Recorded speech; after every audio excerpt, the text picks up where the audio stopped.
Bonjour à tous et à toutes, soyez les bienvenus dans ce débat consacré au baromètre Les Assises via Voice sur l'utilité du journalisme et consacré pour sa 9e édition aux faits divers en partenariat avec France Télévisions, Radio France, France Média Monde et Ouest France. Je pense que les résultats du baromètre cette année qui vont vous être présentés dans un instant vont vous faire réagir. Donc n'hésitez pas à poser des questions, à participer pleinement à ce débat. Nos invités prestigieux sont là évidemment pour vous répondre. Je suis ravie d'être avec vous aujourd'hui. Je suis Marie-Aline Mélihy, présentatrice à LCI, et j'ai la chance d'accueillir Adrien Broche, bonjour, responsable des études politiques chez Via Voice, qui va nous présenter ce baromètre. Céline Pigalle, bonjour, vous êtes directrice de l'information de Radio France. Jean-Marc Four, bonjour, directeur de RFI. Et Laetitia Greffier, bonjour, rédactrice en chef à Ouest France. On commence avec vous, Adrien. Vous allez nous présenter les résultats du baromètre Les Assises via Voice. Alors d'abord sur les attentes des citoyens envers les médias. Merci Aline, merci Jérôme, merci à toutes et à tous d'être présents aujourd'hui. Je suis ravi de vous présenter cette 9e édition du baromètre Les Assises du journalisme et via Voice sur l'utilité du journalisme qui, vous allez le voir, est un baromètre qui se donne pour mission de mesurer les perceptions sur l'utilité du journalisme. C'est la spécificité de ce baromètre qui n'est pas un baromètre, j'allais dire, plutôt classique de confiance dans le journalisme, mais réellement de mesure de l'utilité perçue dans la société française du journalisme. Deux parties donc dans cette étude qui est annuellement conduite. Une première partie, Marie-Aline, tu en parlais, sur des questions barométriques, donc un certain nombre d'indicateurs qu'on reconduit maintenant depuis près d'une dizaine d'années, avec 7 indicateurs majeurs. En règle générale, diriez-vous que le journalisme est un métier utile? C'est une réponse qui est donnée par 86% aujourd'hui de la population française.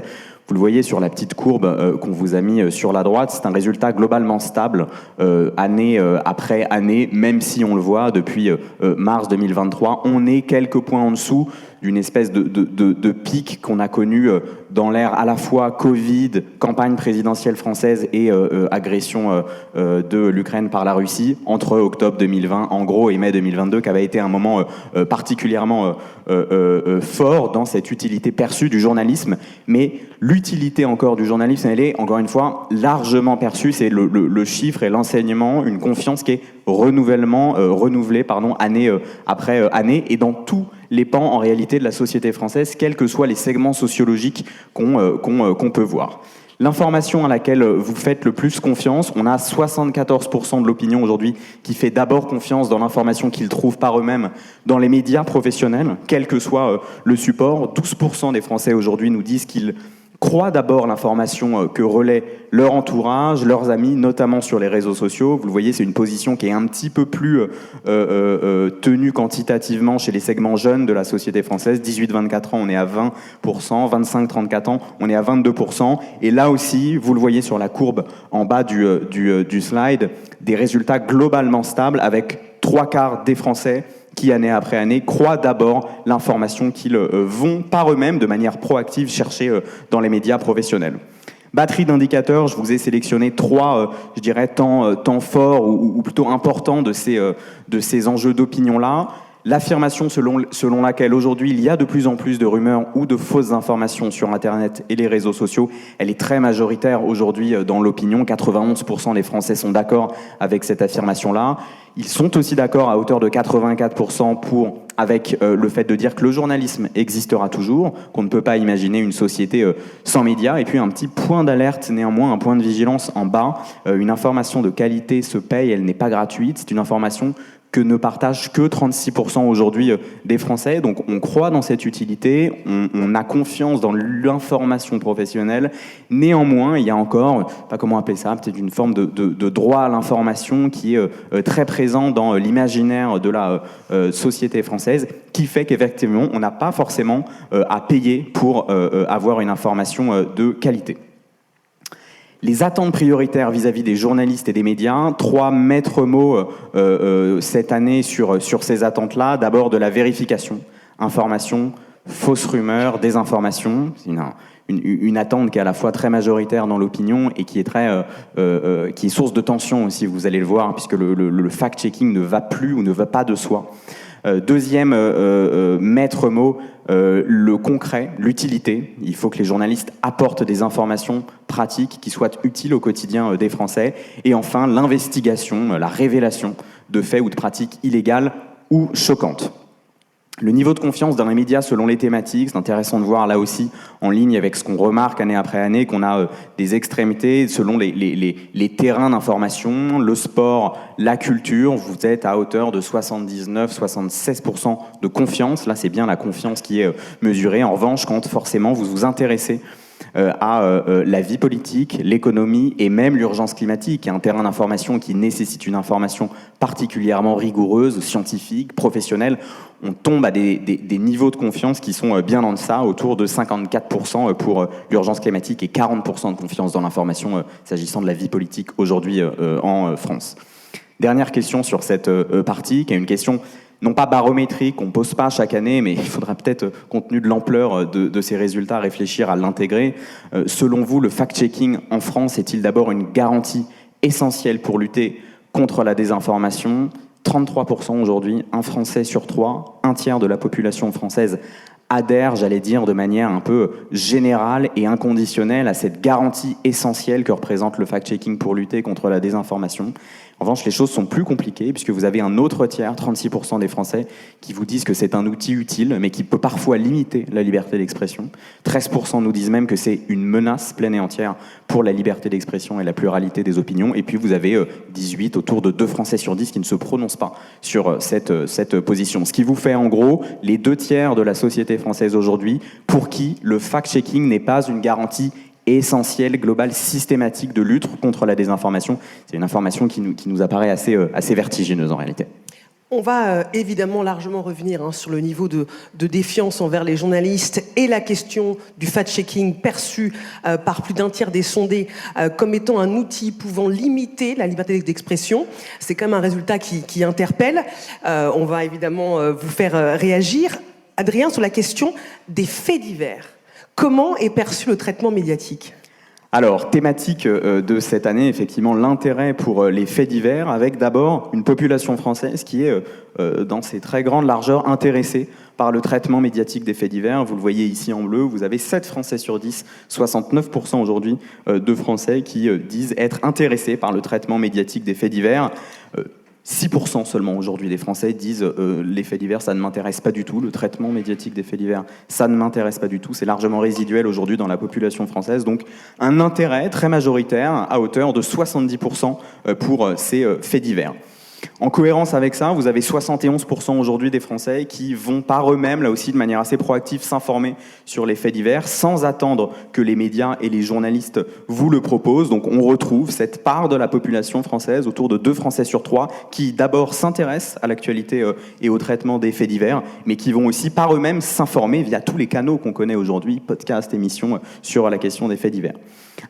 Paradoxe, mais au final pas si étonnant que ça, on va s'informer sur des thématiques qui convoquent plutôt des émotions qui sont très majoritairement négatives. Vous le voyez, face à l'actualité des faits divers, quelles émotions ressentez-vous la plupart du temps ? À 78%, les émotions sont négatives. C'est d'abord de la colère, de la tristesse, de la curiosité, qui est une émotion un petit peu ambivalente entre le positif et le négatif, le dégoût et la peur. Et puis viennent de manière très très résiduelle là aussi l'espoir, le divertissement. Donc ça convoque d'abord dans la psyché, dans les émotions des Français, des ressentiments assez négatifs. Selon vous, diriez-vous que la place qu'occupent les faits divers dans le paysage médiatique, on en vient à l'investissement directement par le paysage médiatique des faits divers, 30% aujourd'hui des Français disent c'est trop important, 70% ne disent pas que c'est trop important. Vous en avez 45 qui vous disent c'est ni trop ni pas assez important, donc la place des faits divers aujourd'hui dans le paysage médiatique, elle est convenable.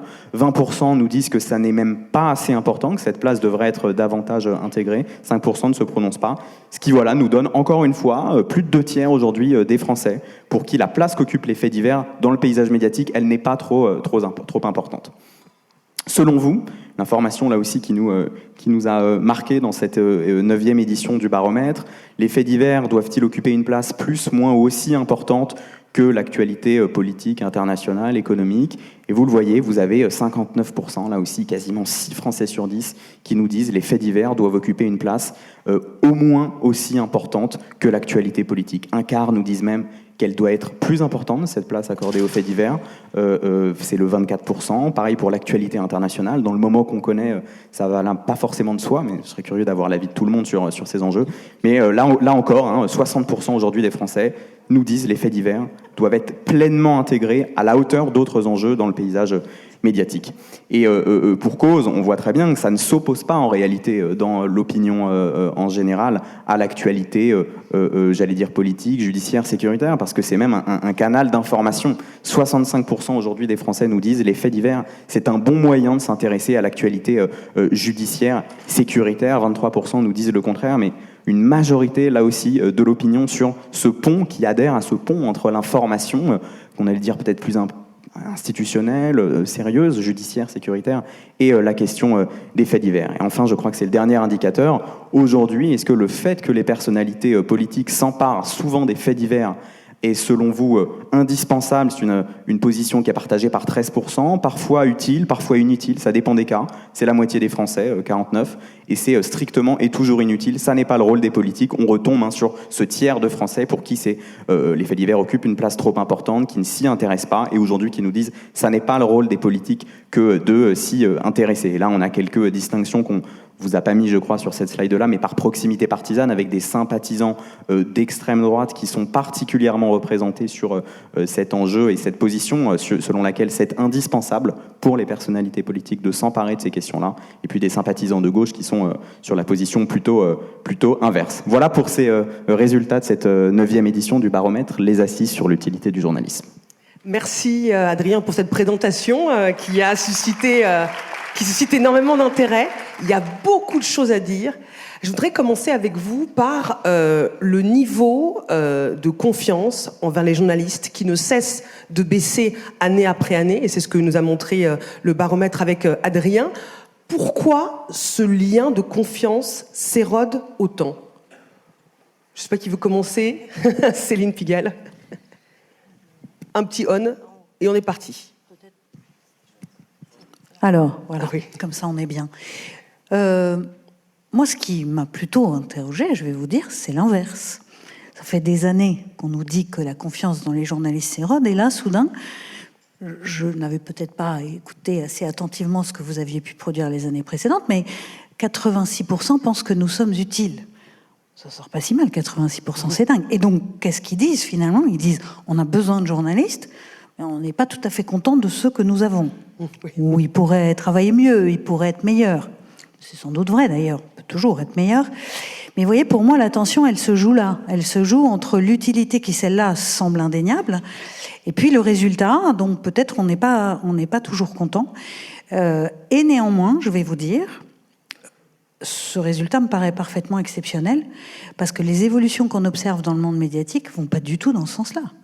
Le fait que le grand public soit largement conscient de la nécessité et de l'utilité du journalisme, ça correspond pas forcément aux évolutions que l'on voit dans leurs usages et dans leur consommation, et dans les choix qu'ils font, où se développent toutes sortes de médias alternatifs ou de plateformes ou de productions sur les réseaux sociaux, où il est assez peu question de journalisme, et il est plutôt question de brasser toutes sortes de fausses informations, voire de manipuler, voire d'essayer de tromper, voire de faire de la propagande, enfin toutes sortes d'autres phénomènes que ceux que nous aimerions défendre.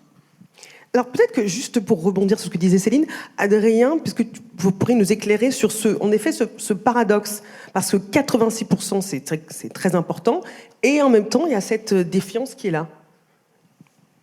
Oui, c'est pour ça que je crois qu'il faut faire attention à la formulation. Le 86%, effectivement, il concerne l'utilité dans le journalisme. Donc il y a vraiment une dimension quasiment théorique sur le rapport du journalisme à la démocratie libérale, au pluralisme, etc. Celle-là, elle est effectivement constamment, année après année, réaffirmée. En revanche, sur la confiance, et on le voit en fait, dès qu'on s'intéresse précisément au terrain thématique, on voit que là c'est un petit peu plus compliqué, que d'abord la confiance, ça n'est pas l'utilité, deux choses un peu différentes, et qu'en plus de ça, la confiance dans la vie politique, ça n'est pas la confiance dans le journalisme de sport. Donc on voit qu'en fait il y a plein de subtilités, qu'il y a un attachement très théorique, très profond, je crois, qui reste encore, et c'est un motif de satisfaction majoritaire dans la société française sur l'utilité du journalisme comme indispensable à la démocratie. En revanche, effectivement, sur la confiance, sur le rapport au fact-checking, on voit qu'il y a des tensions et parfois même des contradictions et que les choses sont moins évidentes.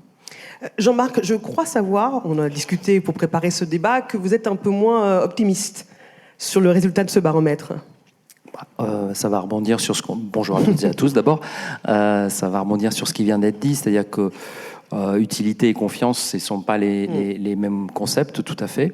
Alors, moi, j'ai forcément un point de vue un peu particulier parce que quand on dirige une radio internationale comme RFI qui émet dans 17 langues dans 150 pays, vous avez un regard sur le sujet qui est un peu extraterritorial par rapport à la France, hein, pardonnez-moi d'avance. Mais en revanche, là où on va rejoindre la même préoccupation, c'est que cette question de l'érosion du lien de confiance, on la retrouve en fait partout, à peu près dans le monde. Hein. Alors avec ça va avoir des manifestations qui peuvent être un peu différentes, mais grosso modo, vous allez la retrouver sur tous les continents et dans tous les pays. C'est pas quelque chose de spécifique à nous ou à l'Occident, entre guillemets, si tant est que l'Occident existe encore, mais en tout cas, ça existe un peu partout.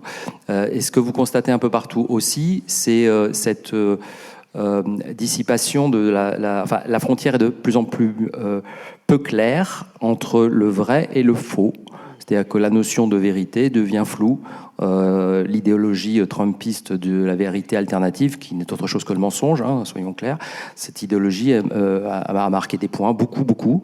Et donc, dans l'esprit de beaucoup de personnes, ce qui est vrai, ce qui est faux, finalement, c'est pas très clair. Et puis surtout, c'est pas très grave, en fait, que ça soit vrai ou que ça soit faux. Enfin, vous voyez, il y a une espèce de flou qu'on constate un petit peu partout. Après, je veux pas être trop long, mais si je devais donner comme ça, si je devais jeter 4 pistes sur la table sur pourquoi il y a une érosion de ce lien de confiance. 1, les réseaux sociaux. Parce que par nature, d'abord, il coupe la médiation qu'est le média, hein, puisqu'il y a le lien direct, et que ce sont des propagateurs de fausses nouvelles avant que d'être des propagateurs de vraies nouvelles, c'est factuel. Donc 1, les réseaux sociaux. 2, notre travail à nous, qui n'est pas toujours exemplaire. Hein, voilà, on peut commettre des erreurs, on en a commis par excès de précipitation, par condescendance parfois sur les sujets qu'on traite. Donc de nous, notre responsabilité. 3, et là je reprends mon optique internationale, on est confronté aujourd'hui à une industrialisation massive de la désinformation russe, je vous le dis tout net, parce que c'est tous les jours, partout, avec une volumétrie que vous n'imaginez pas, c'est dément. C'est dément, voilà, c'est absolument dément, et c'est pas uniquement chez nous, et chez nous c'est tous les jours, mais c'est ailleurs, partout dans le monde. Par exemple, nous on usurpe notre identité de chaîne avec des faux absolus, c'est toutes les semaines, tout le temps. Et 4, je pense que en fait, et là pardonnez-moi si je fais un peu de la psychologie de comptoir, mais je pense que parfois psychologiquement le faux c'est beaucoup plus confortable que le vrai, quoi. On est plus à l'aise avec le faux, ça vous arrange le faux. Vous voyez, vous avez tendance à écouter ce qui vous arrange, et même si c'est faux, c'est pas grave, ça m'arrange. Donc bon, voilà, c'est faux, mais c'est sûr que les fake news se propagent beaucoup plus vite que les informations réelles, solides et vérifiées. Laetitia ? Moi, je voudrais revenir sur la question de la confiance. Je suis comme Céline, je suis agréablement surprise par le pourcentage, parce que notre quotidien, il est pas fait de ça. Nous, à Ouest France, on a un journal de proximité. On a un avantage majeur, c'est que le retour, on l'a en direct et en permanence. Et on voit bien, il me semble que la notion de confiance, elle a un peu évolué. C'est-à-dire qu'avant, la confiance, c'était la confiance dans la qualité de nos informations, la crédibilité de nos informations, sourcées, vérifiées, etc. Aujourd'hui, on voit bien que les critères de confiance glissent ailleurs. Par exemple, c'est qui me parle. Est-ce que le média est une entreprise privée, une association, une fondation, qui l'aide, qui le finance? Qui me parle, ça devient quelque chose d'important. Qui s'adresse à moi en tant que personnalité, c'est-à-dire l'incarnation du journaliste, son nom, le moyen de le contacter, son visage, sont très recherchés comme étant des garants de crédibilité de l'information qui m'est délivrée. Qui êtes-vous au sens engagement du terme? Quels sont les engagements que vous avez portés? Pour quelles raisons? Voilà, dans quelle mouvance un peu vous êtes? Qui vous finance? Qui vous finance, comme je disais tout à l'heure, très important. C'est une vraie question. C'est une question, je dirais, qui est de plus en plus forte. Et sur la notion de quel engagement portez-vous, il y a ce phénomène qui monte aussi très fortement. Nous, en ce moment, on fait des tables rondes pour plusieurs sujets, donc on a des choses assez fraîches. C'est quand vous nous informez, c'est dans un espace, et quand vous êtes dans le débat d'opinion, dans l'éditorial, c'est un autre espace. Parce que nous, on veut être informés et on veut pas qu'on nous dise comment penser. Ça, c'est quelque chose qui monte beaucoup. Et donc, cette question de la confiance, aujourd'hui, elle répond à beaucoup de critères et on est très directement interrogé là-dessus. Donc, je suis contente de ce pourcentage, mais je pense que pour le conserver, il y a beaucoup de terrains de jeu sur lesquels il va falloir qu'on continue de travailler. Au passage, je peux juste ajouter une chose qui d'un seul coup me trouble quand on pense à cette question de est-ce que les journalistes sont utiles? Vous voyez, les journalistes, si je m'autorise des choses un peu grandiloquentes, ils sont quand même intimement liés à la démocratie. Si une démocratie dans laquelle il n'y aurait pas de journalistes et de gens qui recherchent à établir la vérité et à la faire connaître, ça n'existe pas. Il y a d'autres métiers qui sont assez essentiels dans la démocratie et qui la consolident tous les jours. Par exemple, les enseignants. Je ne suis pas sûre qu'on poserait la question, est-ce que les enseignants sont utiles? C'est un truc, mais et d'une autre manière, on ne poserait pas, ça n'empêche pas la contestation, mais on ne demanderait pas est-ce que la police est utile? On voit bien qu'il faut une police. Ensuite, comment elle exerce, ça, c'est encore autre chose. Je vous dis ça pourquoi? Parce que le raconter comme ça nous permet de remesurer à quel point les journalistes sont en première ligne dans cette affaire de la démocratie. Pourquoi? Parce que, par définition, les journalistes, c'est ceux qui acceptent, certes, de rechercher la vérité avec le grand V, et néanmoins de le faire dans un travail de construction.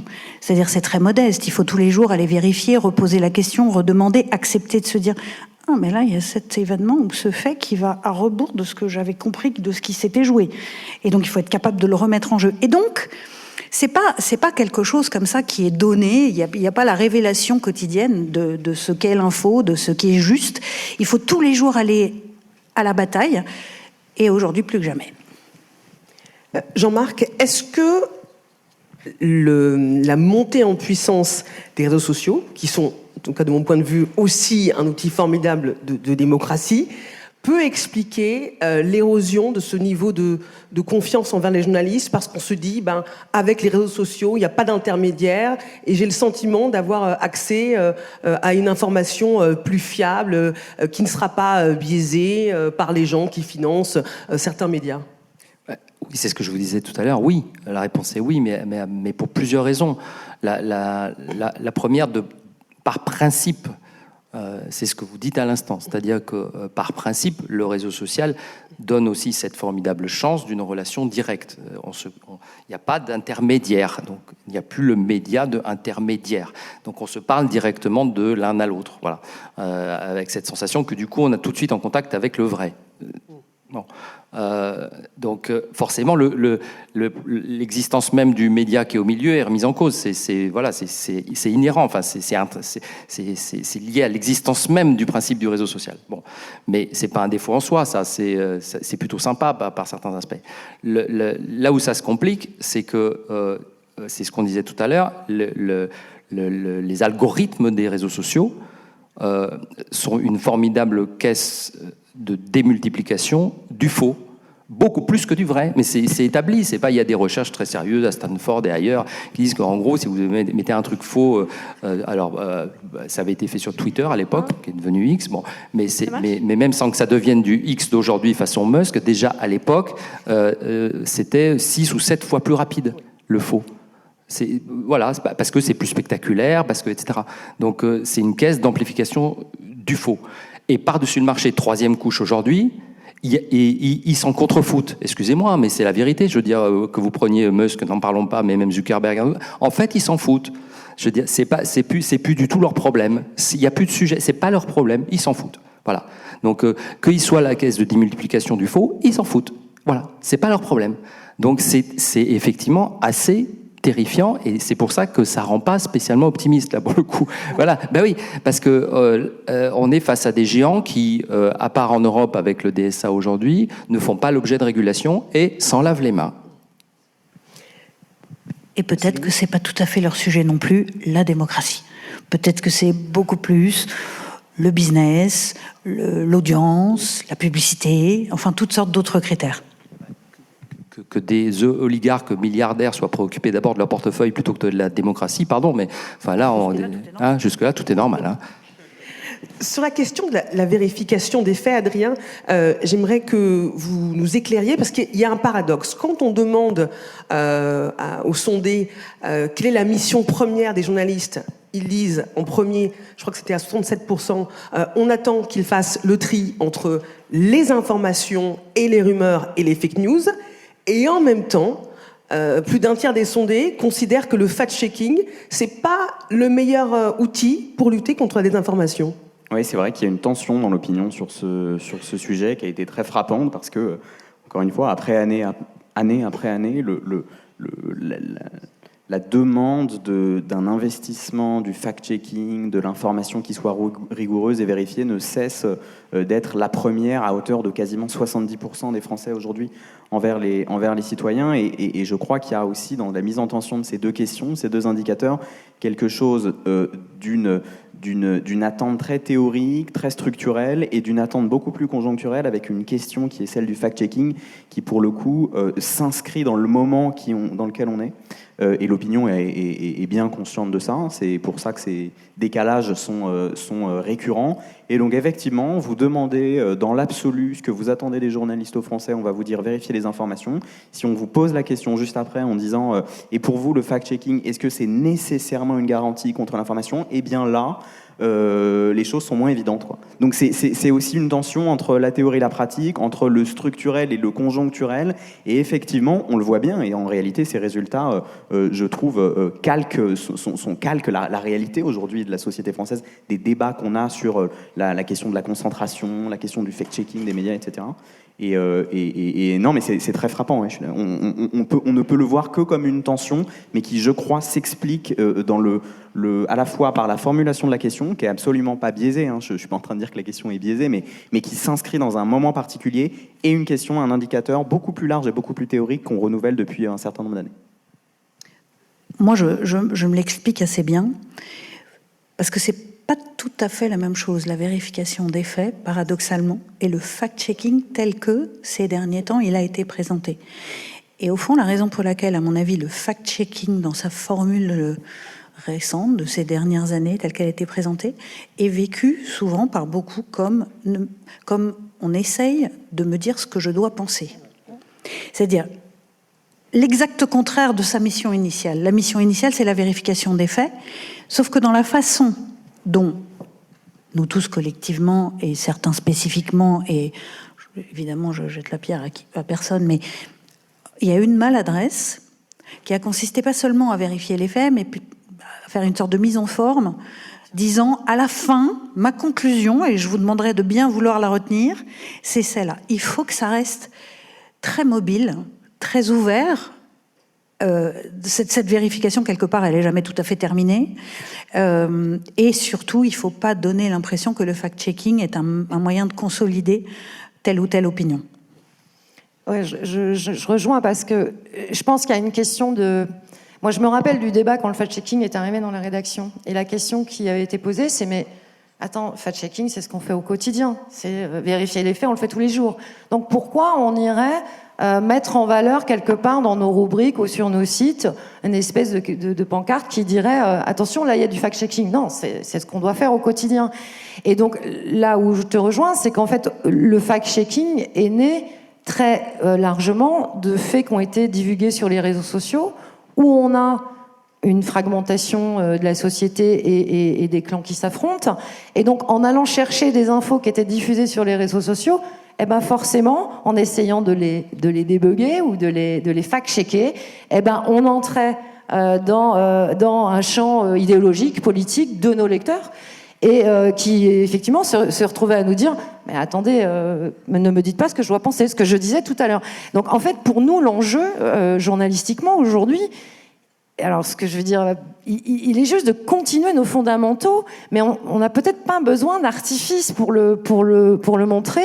Et peut-être que le fact-checking aujourd'hui, il a été perçu par nos lecteurs comme une espèce, oui, alors d'artifice c'est peut-être un peu fort, mais en tout cas de mise en scène d'un métier qui doit juste être notre quotidien. Ça peut être une explication. Quand une fausse information est diffusée, et il y en a tous les jours par caisse entière, hein, voilà. Il y a deux pièges à mon sens, ce qui ne veut pas dire qu'il ne faut pas lutter contre une fausse information, mais il y a quand même deux pièges.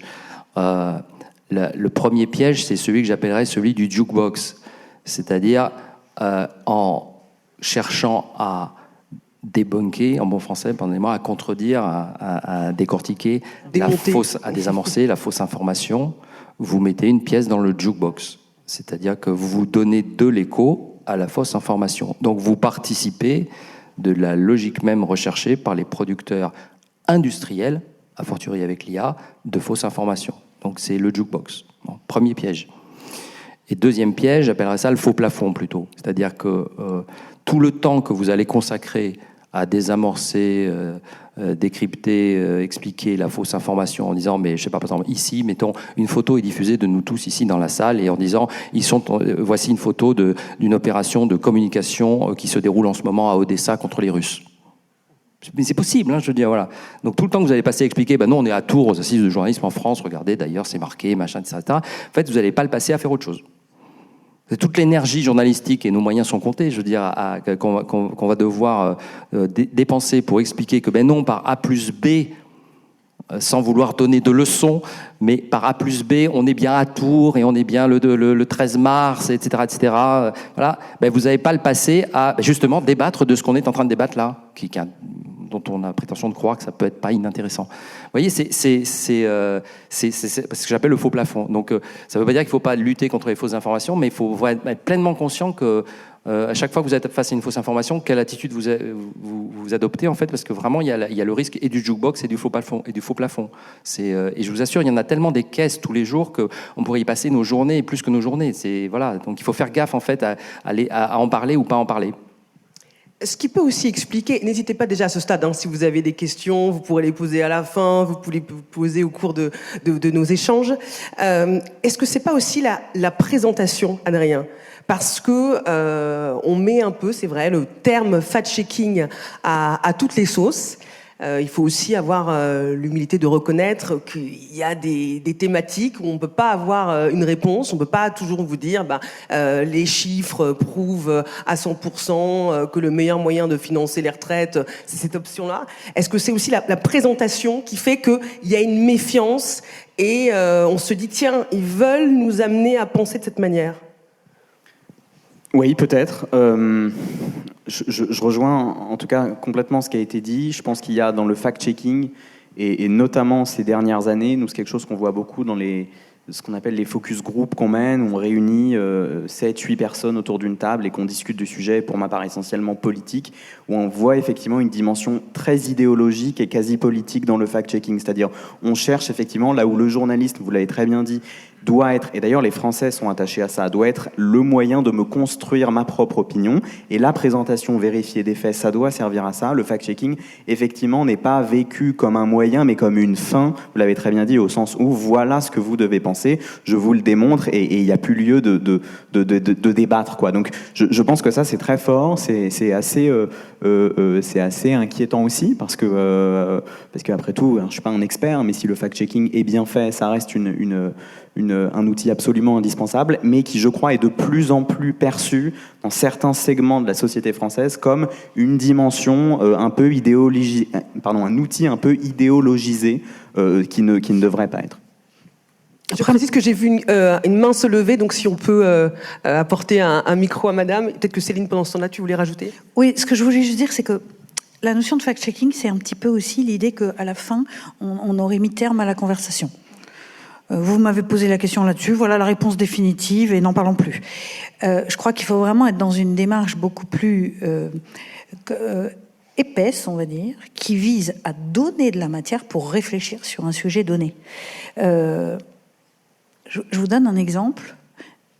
Et parfois aussi, il faut quand même, à mon avis, répondre un certain nombre de sujets. Toute la difficulté étant de mettre le curseur au bon endroit. C'est-à-dire vivre sous la mitraille des 1000 sujets et des 1000 fausses nouvelles qui nous sont soumises et essayer de les prendre les unes après les autres, on va pas y survivre. Et à contrario, quand on constate, ce qui est à mon avis le cas, 5 ans après, qu'il y a dans un couloir parallèle à ceux des médias traditionnels des interrogations très virulentes encore autour de la vaccination, des accusations très dures sur c'était pour enrichir les labos, ça a tué des gens, il y avait des effets secondaires dramatiques, ça n'a servi à rien pour résoudre la crise. Il me semble qu'il serait utile de prendre ça en charge et de faire un point simple sur à quoi a servi la vaccination dans la crise du Covid.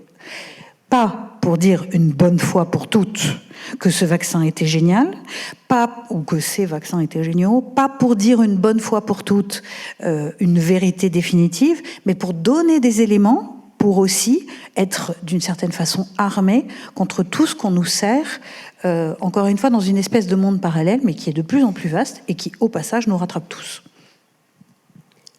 Est-ce qu'on peut donner un micro? Sinon, on partage un lot d'autres. On est dans le partage aujourd'hui. Voilà, c'est pour madame qui a levé la main. Pendant ce temps-là, j'avais juste une petite réflexion. Elle va venir. On va venir à vous, madame. C'est très gentil. Voilà, madame qui est avec un pull bleu-vert. Sur le fait que les Français estiment qu'une information de qualité n'est pas une information qu'on doit payer. Est-ce que ça vous a alerté? Et ensuite, madame pose sa question. Il faut demander à Jean-Marc s'il est d'accord pour le bénévolat, du coup. Nous, on n'est pas d'accord. Oui. Non, sérieusement, bien sûr qu'une information de qualité, ça se paye. Alors après, on peut réfléchir à toutes sortes de modes de financement. Ça se paye, ça ne veut pas forcément dire qu'on le demande à des millionnaires ou que c'est l'argent public qui doit le financer. Enfin, on peut avoir des discussions sur d'où vient l'argent, mais l'idée qu'on pourrait le faire sans me paraît difficile. Alors, si je peux me permettre, c'est effectivement cette question économique une vraie question pour les éditeurs.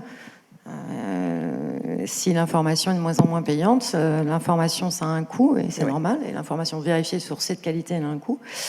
Donc, oui, ce chiffre, il est très inquiétant pour l'avenir. Isabelle? Bonjour. Oui, je suis très inquiète, moi, par le tour, que montre l'enquête, mais y compris par le débat là, parce qu'en fait, on est en train de se demander si ce qui est idéologique, c'est de fact-checker, alors qu'en fait, on se met dans une posture un peu de défense, parce que qui fait du fact-checking? France Info, Le Vrai du Faux, Le Monde, Libé. Ah, on commence à être dans des journaux de gauche. Arrêt sur image, je fais une chronique, aussi à gauche.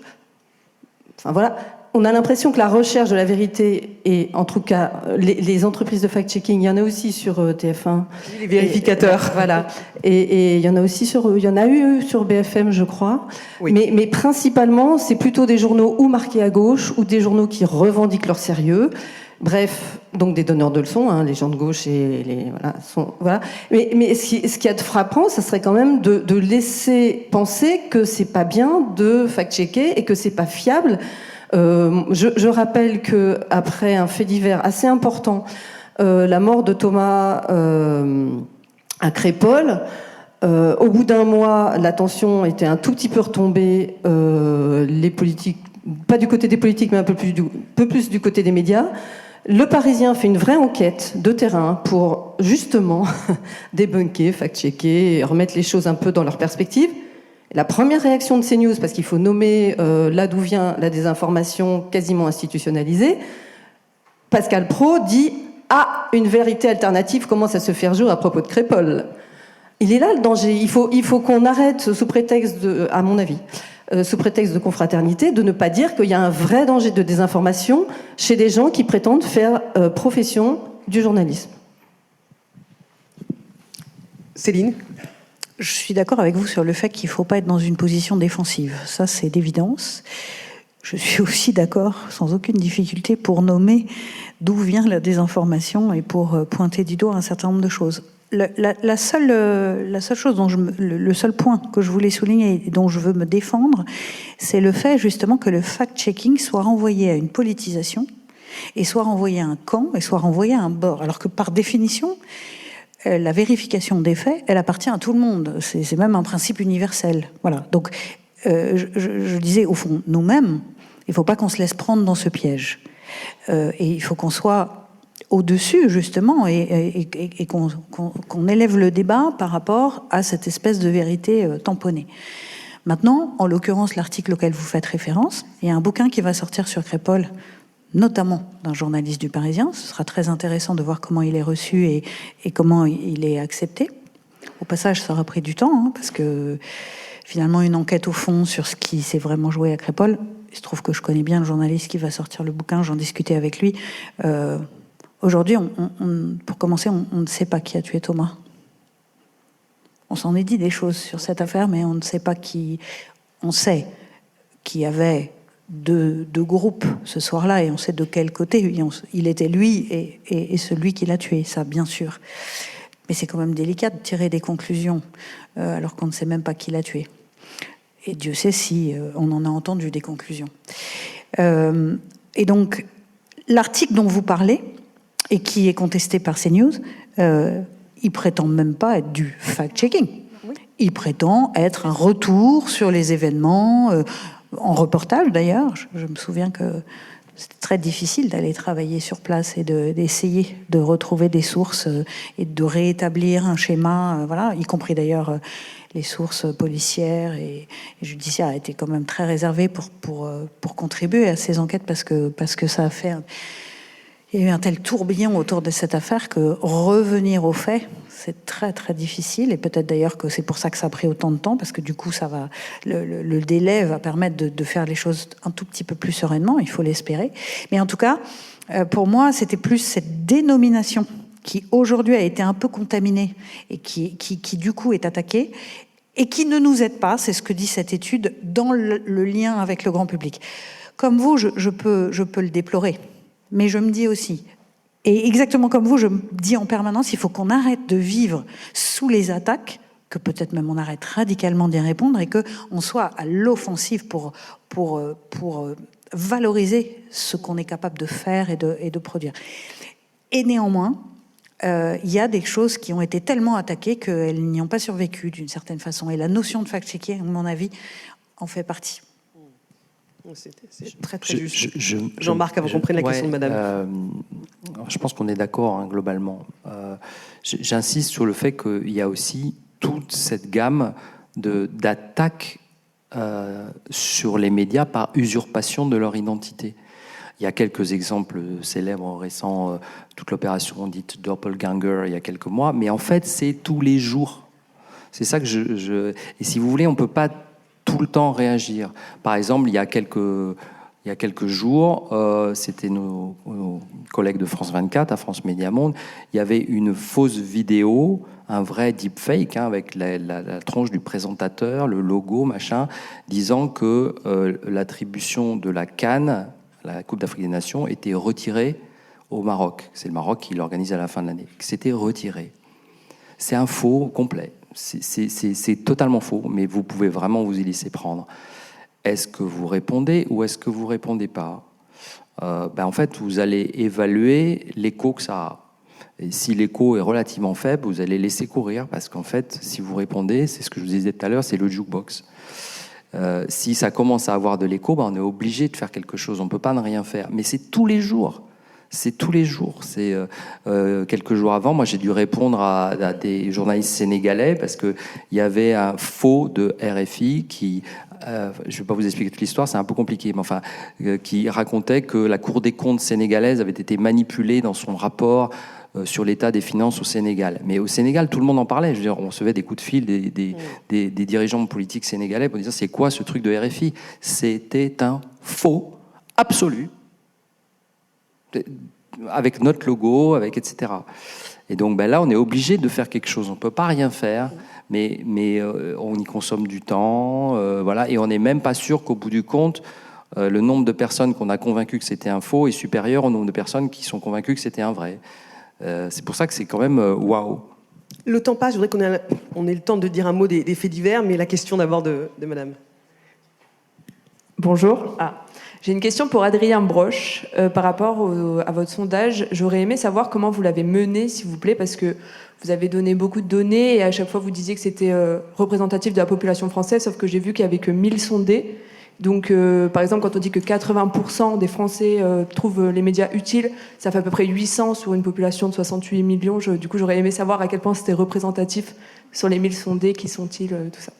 C'est une bonne question. Merci. Mais Oui, qui revient, j'aurais dû dire un mot de la méthodologie. Vous l'avez bien dit, c'est un échantillon représentatif de la population française sur 1000 personnes. C'est-à-dire qu'en fait, on reproduit une mini-France sur 1000 personnes. Donc on se base sur les quotas de l'INSEE, qui nous dit il y a tant de pourcentage d'hommes, de femmes, de cadres, d'ouvriers, de personnes d'Île-de-France, de personnes de Nouvelle-Aquitaine en France. Et on reproduit en fait des mini-échantillons, ce qui nous permet de dire quand 800 personnes sur les 1000 pensent ça, qu'on a 80% des Français qui pensent ça. Et en revanche, si vous avez... alors il n'y en a pas tellement sur cette étude-là, mais par exemple, il y a une slide où on a les petites ventilations sur les âges, 18-24 ans, 25-34 ans. Là, ça veut dire que seuls les 18-24 ans ou les 25-34 ans à l'intérieur de l'échantillon, qui est ce qu'on appelle national représentatif, pensent ou tiennent la position qu'on cite. Donc voilà, c'est 1000 personnes, ce qui est l'échantillon classique qui nous permet d'être représentatif de la population française, 18 ans et plus, France métropolitaine. Sur la question des faits divers, et Laetitia, puisque vous prenez le micro, c'est parfait, vous m'avez dit, vous préparez ce débat, que le traitement des faits divers a évolué et qu'on accorde aujourd'hui plus de place aux victimes qu'auparavant.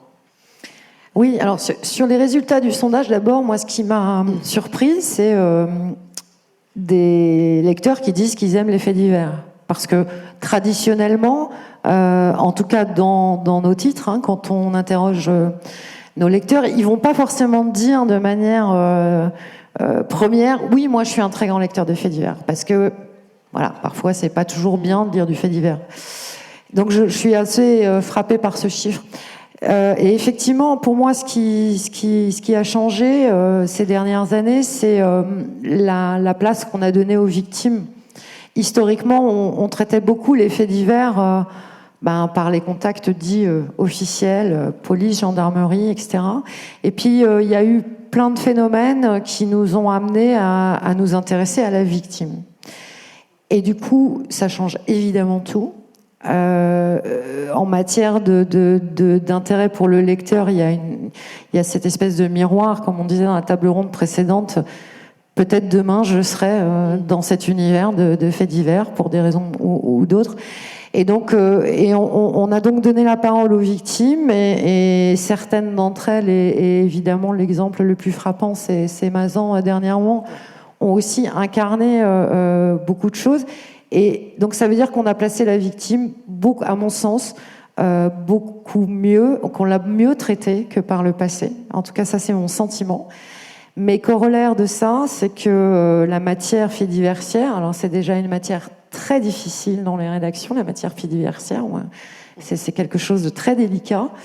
Et ça signifie que de plus en plus, le fait divers, il doit être éditorialement charté. Il y a des initiatives qui ont été prises et annoncées ici, mais nous, on a vraiment des chartes éditoriales qui sont très précises et depuis plusieurs années sur le traitement des faits divers. Et je crois qu'aujourd'hui, c'est juste indispensable. On ne peut pas s'en passer. Parce que, on le voit bien, c'est une matière qui est de plus en plus émotionnelle. En plus, on dégage des sentiments dits négatifs en majorité. Donc voilà, en matière éditoriale, pour le coup, voici un sujet qu'il faut travailler de manière très forte, à mon sens. On poursuit ces faits divers, mais si vous avez encore des questions liées au fact-checking, je vois une main qui se lève. Est-ce qu'on peut apporter un micro pour madame qui est au 5e ou 6e rang au milieu et puis aussi à gauche, très très bien. Jean-Marc, j'avais une question. Qu'est-ce qui fait qu'un fait divers dépasse les frontières du pays où il se produit ? Alors, dans l'immense majorité des cas, les faits divers se cantonnent à un espace national. Vous prenez chaque pays et en fait, il a ses faits divers. Il y a des exceptions et on va en parler parce que c'est intéressant justement. Mais dans l'immense majorité des cas, le fait divers est national ou parfois régional, mais si vous voulez, il sort assez peu des frontières d'un pays. Donc chacun a les siens. Bon. Il y a essentiellement, enfin nous, le regard qu'on peut avoir là-dessus en étant un média international, c'est qu'il y a deux exceptions. Deux catégories, je veux dire, d'exceptions. La première catégorie, c'est les people, en fait. Alors bon, nous, RFI, on s'en fout. Donc voilà, c'est simple, on ne traite pas. Mais c'est une catégorie qui, de fait exception. C'est-à-dire que s'il y a un people qui est pris dans une célébrité un peu internationale qui est pris dans un fait divers, là, forcément, tout de suite, ça va prendre un écho international. Et le deuxième cas de figure, c'est effectivement, parce que la catégorie fait divers, c'est quand même très très large comme notion, donc ça recouvre tout un tas de réalités. C'est, on va dire, pour employer des mots simples, le cas de figure où le fait divers est en fait semble représenter un fait de société, comme on dit, c'est-à-dire Mazan de ce point de vue-là a un écho international majeur parce que ça soulève une question qui est soulevée dans bon nombre de sociétés, qui est quand même l'arrière-plan de, on va dire, une sorte de misogynie latente. On va voire culture du viol latente dans tout un tas de sociétés. Exactement. Donc en fait, il y a une question de société qui arrive derrière. Vous voyez, un autre, entre guillemets, l'appellation fait divers ne me plaît pas d'ailleurs là-dessus, mais un autre qui a eu un écho important à l'international et que nous, du coup, on a traité aussi, c'est l'assassinat de Samuel Paty, pour des raisons qui sont évidentes. Voilà, je vais pas développer. Vous voyez bien qu'on est sur quelque chose qui pose des questions qui vont bien au-delà du simple faits divers entre guillemets, parce que sinon il y a une toute autre catégorie de faits divers mais je ne veux pas rouvrir un débat qui va durer 2 heures, mais vous connaissez peut-être la formule du sociologue Pierre Bourdieu qui disait le fait divers fait diversion. C'est-à-dire qu'il vous détourne en fait des sujets essentiels. C'est une façon de le pain et les jeux, panem et circenses des Romains. On vous distrait en vous parlant des faits divers. Donc ça fait diversion. Et il y a un certain nombre de faits divers nationaux dont moi je pense qu'effectivement ils sont un peu dans cette gamme-là. Je vous le dis tout net. Le temps file, il nous reste le temps pour 2 questions et après monsieur qui a levé la main. Bonjour, moi j'avais 2 petites remarques. Il y a la première, vous parlez de l'inondation de faits et de fake news, etc. Et il faut aussi rappeler que c'est une stratégie politique. Enfin, Trump en parle très clairement de flooding the zone. Et du coup, il faut aussi se dire que voilà, c'est quelque chose qui est organisé en face. Et ensuite, moi je me pose beaucoup la question du positionnement neutre du journalisme, parce qu'on en a beaucoup parlé pendant ces assises, et vous parlez du sociologue Bourdieu, et en fait dans la sociologie on demande aux gens de se positionner. Dans l'anthropologie pareillement, on demande quand on fait une enquête de dire de quel endroit où on vient, de quelle couleur est notre peau par exemple, enfin plein de choses comme ça, pour savoir en fait quel biais pourrait rentrer dans l'enquête. Et du coup, j'ai l'impression qu'il y a aussi une demande de la part du public de peut-être faire appel à ça de plus en plus, et que c'est pour ça qu'on demande aux journalistes de se positionner, quoi. Voilà. Très intéressant. Céline ? Oui, c'est très très vaste ce que vous évoquez, mais peut-être tout à l'heure, Laetitia évoquait Au fond, on a voulu, c'est pas faux, dans une espèce de... On s'inscrivait dans un mouvement qui était un peu mouvement des Lumières et dans la pure rationalité, dans les idées. Et on a voulu un peu mettre à distance les émotions et a fortiori les engagements et les positions et les biais. Voilà. Sans doute que ça a de l'utilité de revenir à dire qui parle et à accepter que ça puisse aider à nouer un lien de confiance qui est tout à fait fondamental à restaurer. En contrepartie, on a une difficulté qui est que si les uns et les autres semblent parler au nom d'un engagement politique, alors on perdra tous ceux qui ne sont pas en lien avec cet engagement. Et la vérification des faits, ce n'est pas l'engagement politique. La vérification des faits, ce n'est pas l'engagement politique. Ensuite, quand on a vérifié les faits, on peut éventuellement prendre ces faits en charge pour défendre telle ou telle cause. Mais il y a quand même quelque chose, c'est pas tout à fait la même chose de dire d'où on parle et de dire que le journalisme est nécessairement engagé. Sauf, pour ce qui me concerne en tout cas, à dire qu'il est engagé au service d'un certain nombre de valeurs, qui encore une fois sont les valeurs démocratiques, sont peut-être très simplement des valeurs d'humanisme, et qui font des critères pour se demander si oui ou non on fait les bons choix. Voilà. Un début de réponse à votre question, mais qui mériterait un dialogue très long. Ah oui, c'est très sûr. développé. C'est un peu frustrant, je le reconnais. Il nous reste le temps pour une dernière question. Oui, bonjour, je suis Eric Legnaud, je suis journaliste à l'agence France Presse. en charge de l'investigation numérique, donc du fact-checking. Alors déjà, je voudrais réagir par rapport à ma collègue, parce qu'elle dit que le fact-checking, c'est fait que par des médias avec des colorations politiques. En l'occurrence, un des services les plus importants de fact-checking en France et dans le monde, c'est l'AFP, et pour le coup, on essaie d'être ni de droite ni de gauche. Alors oui, j'entends effectivement ce qu'il y a en termes d'image assez dégradée ou critique par rapport au fact-checking. Bon, je pense que ça tient aussi au fait qu'il y a des différentes manières de le faire et qu'il y a eu des façons de le faire qui étaient parfois un peu brutales, un peu grossières et qui ont sans doute desservi la cause. Pour ceux d'entre vous qui veulent aller voir sur les sites de l'AFP, en français ça s'appelle AFP Factuel, vous verrez qu'on essaie de le faire de manière très pédagogique, beaucoup plus nuancée, et en se centrant effectivement sur la dimension factuelle. Parce que c'est un point sur lequel je vous ai insisté et qui est effectivement un peu inquiétant dans les chiffres que vous donnez sur l'appréciation du fact-checking, c'est que de mon point de vue, il y a quand même un peu une confusion entre le fait et l'opinion. Faudrait peut-être quand même y revenir. C'est que liberté d'expression, très bien, mais ça ne doit pas nous empêcher de leur dire que factuellement, ce que vous dites est faux. Vous avez le droit de le dire, mais c'est faux. Et c'est pas la même chose que d'intervenir. Alors, je suis d'accord, il y a eu des manières de faire le fact-checking, encore une fois, qui parfois ont pu donner l'impression qu'on était des donneurs de leçons, qu'on voulait absolument convaincre les gens.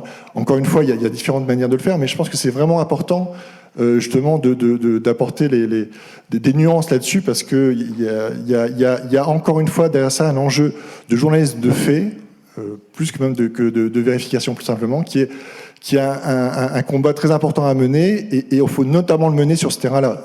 Assurément pas que sur ce terrain-là, mais il ne faut pas, comme le disait Jean-Marc Four, il y a des logiques quasiment industrielles de désinformation. Alors on peut dire qu'on essaie de vider la mer avec une cuillère, mais je pense qu'on ne peut pas non plus complètement abandonner le combat sur ce terrain-là aussi.